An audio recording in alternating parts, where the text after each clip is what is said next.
একটি Bangla medium girls school. Result প্রতি বছর ভালো তো হয়ই, তার সাথে সাথে খেলাধুলায় স্কুলটি state champion. Karate, volleyball, gymnastic, kho kho, kickboxing সব রকম খেলার 1 নম্বর ট্রফিটি এই স্কুলের দখলে। একটি ঘটনার মধ্যে দিয়ে এই হেন স্কুলের দুঃসময় ঘনিয়ে এলো।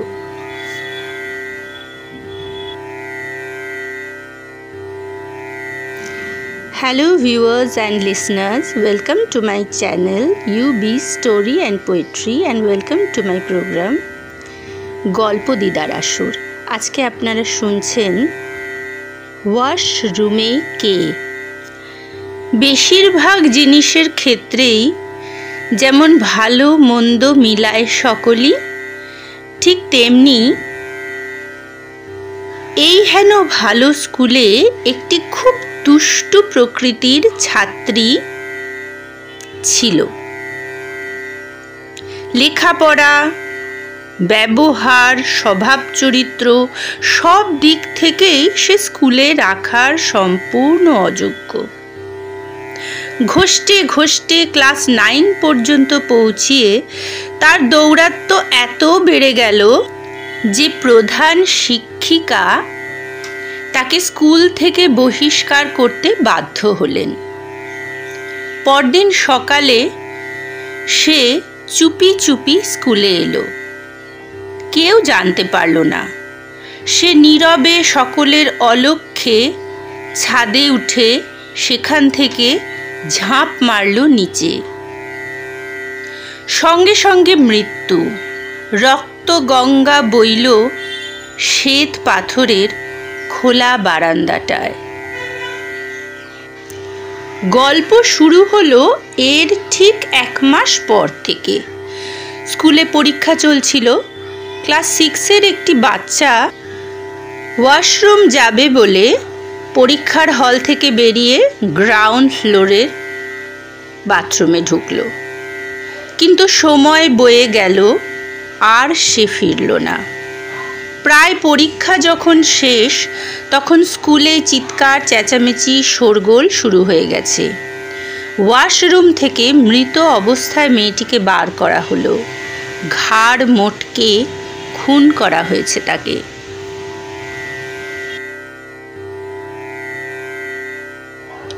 কর্তৃপক্ষ নড়ে চড়ে বসল।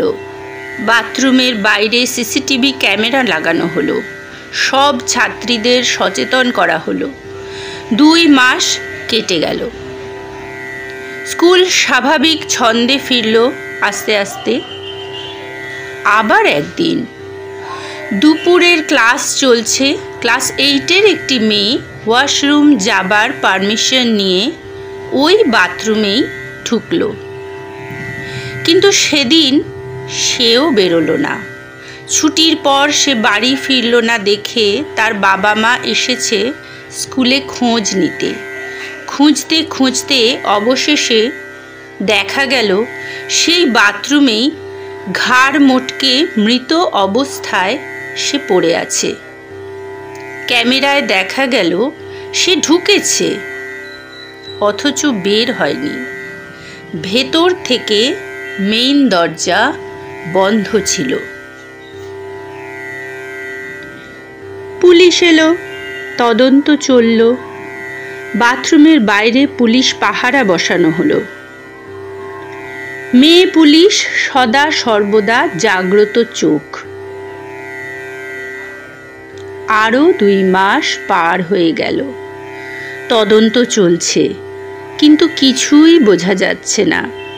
এমতো অবস্থায় 3য় খুনটিও ঘটে গেল। দরজার পুলিশ প্রহরিণী সামান্য শব্দ পর্যন্ত পায়নি।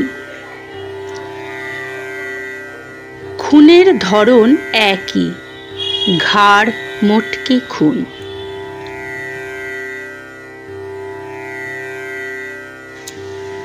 তদন্ত এতদিন স্কুল কেন্দ্রিক চলছিল। এখন স্কুলের বাইরে আশেপাশের অঞ্চলেও তদন্ত শুরু করা হলো। বহু মানুষ বলতে লাগলো যে মেয়েটি আত্মহত্যা করেছিল, তার আত্মা এসব কাণ্ড ঘটাচ্ছে। অভিভাবকরা মেয়ে স্কুলে পাঠানো বন্ধ করলো অনেকেই। ফলে স্কুল কর্তৃপক্ষের মাথায় হাত পড়ল। এমন সময় পাশের বাড়ির সিসিটিভি ক্যামেরা ফুটেজ ভালো করে চেক করতে গিয়ে পুলিশ একটা বিশেষ জিনিস লক্ষ্য করল। ওই বাথরুমের পেছনে একটি বড় জানলা আছে, তারপর একটা সরু গলি। খুনের দিন গলির ফুটেজ খুঁজে বার করা হলো। দেখা গেল ওই জানলার সামনে একটি লোক দাঁড়িয়ে আছে, টুপিতে মুখটা ঢাকা।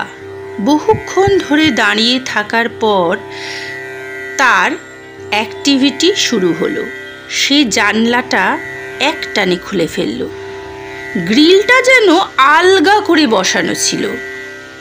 লোকটা গ্রিলটা ধরে টান দিতেই তা খুলে চলে এলো তার হাতে। সেটাকে পাশে গলিতে নামিয়ে রেখে সে এক লাফে অনায়াসে ঢুকে পড়ল ওয়াশরুমে।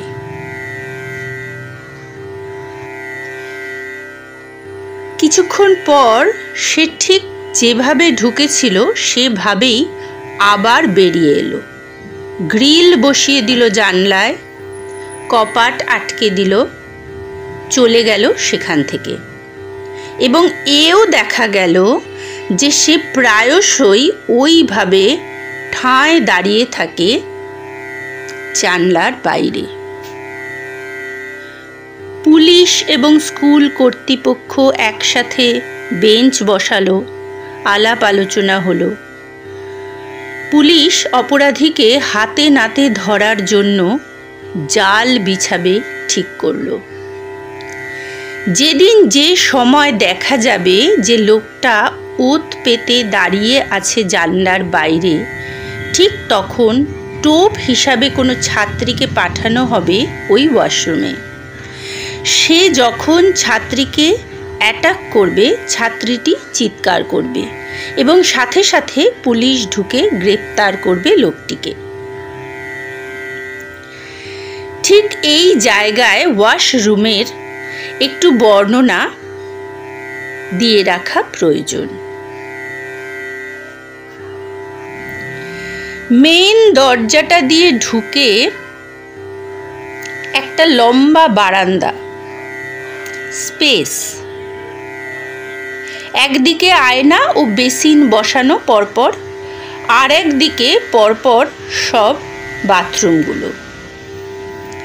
মেয়েটিকে বারবার করে শিখিয়ে দেওয়া হলো যে বাথরুমটায় সে থাকবে তার ছিটকিনি যেন সে কিছুতেই না খোলে। অপারেশন শুরু হলো। আততায়ী ওয়াশরুমের ভেতর ঢুকে পড়েছে, বোঝার চেষ্টা করছে কোন বাথরুমটায় তার শিকার আছে। যে ক্লাস 9-এর ছাত্রীটিকে টোপ হিসাবে ব্যবহার করা হয়েছে সে ক্যারাটেতে ব্ল্যাক বেল্ট, কিক বক্সিংয়ে স্টেট চ্যাম্পিয়ন। সে কথা রেখেছে।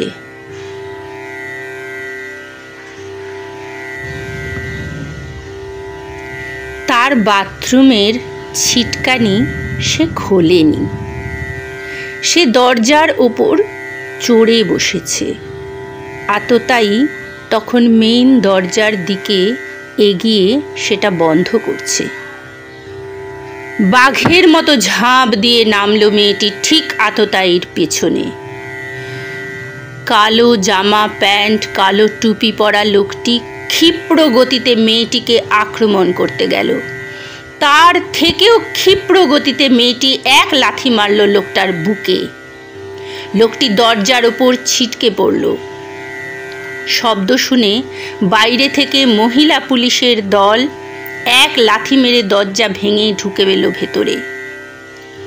ততক্ষণে লোকটা আবার উঠে দাঁড়িয়ে আক্রমণ করতে গেছে মেয়েটিকে। এবার মেয়েটি সজোরে এক ঘুষি তার পেটে ও পাল্টা লাথি মারল আবার লোকটার বুকে। লোকটা ছিটকে গিয়ে পড়ল মহিলা পুলিশদের হাতে। Just 2 strokes and game over.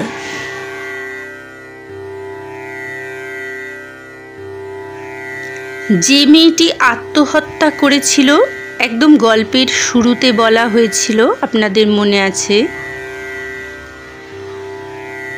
আততায়ী সেই মেয়েটির বাবা। সে সারা বছর বাড়ি থাকতো না, কারণ সে সেনাবাহিনীর একজন। ঘাড় মটকাতে সিদ্ধ হস্ত। তার মনে হয়েছিল মেয়ের মৃত্যুর কারণ স্কুল কর্তৃপক্ষ, তাই এই হত্যালীলা। তার প্রতি সমবেদনা জানিয়েও এটা বলা যায় যে তাজা প্রাণগুলো, যে নিষ্পাপ প্রাণগুলো সে কেড়ে নিল, তাদের আত্মা কি কখনো তাকে ক্ষমা করবে?